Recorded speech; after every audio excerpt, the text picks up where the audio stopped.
Hey everyone, Katie here. Today I'm going to be showing you all how to complete the new treasure hunter minigame. So as we all know, with the July Animal Jam update, Animal Jam brought back treasure hunts, but now instead of just aimlessly clicking the boxes and maybe getting something, it's a minigame that uses, I think you call it a nonogram. Correct me if I'm wrong. So I'm going to show you guys how to do it because it's very interesting. So let's just get right into it.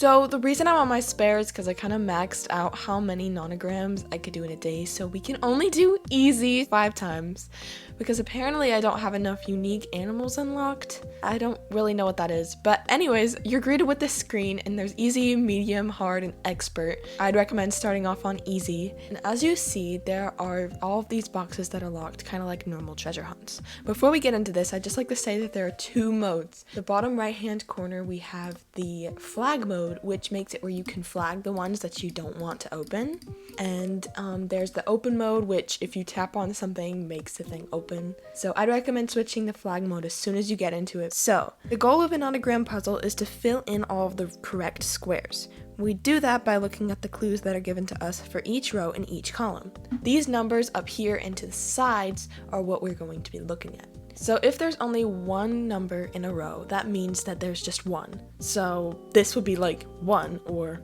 1 or 1. But if there's 2 in a row, then you're gonna have a space between them. So there's 1 and 3. So 1 space 3. And this will be 2 space 2. So if there's 2 numbers, make sure that there's a space. They can look different, like this one can be 2 space 1 or 2 spaces 1.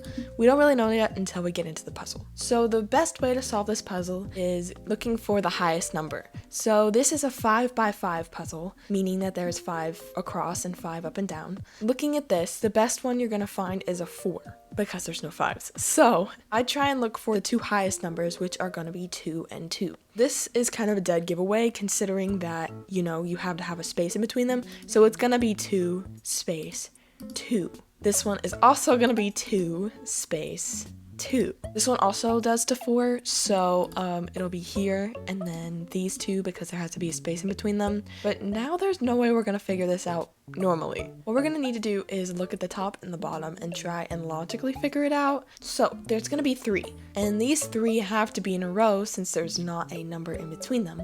So since this one was already opened, that means that these 2 have to be the third ones because this has the warning sign on it. If we look over here, this was our 1, so there has to be a space in between it, so this will be our number 2.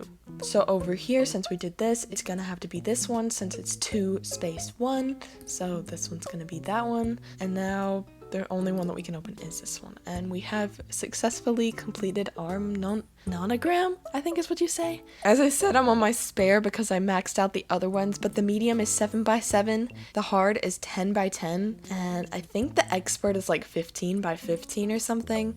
Here is where we get into the fun part, the prizes. So there are 4 different kinds of boxes you get to open. The standard ones that just give you 300 gems each. The next level ones which give you crafting crystals. The next level one which gives you a random prize that you could get from like the spinner wheel. And then the biggest box, which you can only get in expert mode, gives you a blueprint. I will put the blueprints that have been discovered that you can get from this on the screen now. And yeah, I hope this helped you all. Sorry if it was a bit confusing. Nonograms themselves are a little confusing. I'll link a video below that explains nonograms better. But yeah, I hope you all enjoyed, and tell me in the comments if this helped you. If you have any extra questions, feel free to ask and I'll try to answer them in the best way possible. I hope you all have an awesome day and jam on. Bye!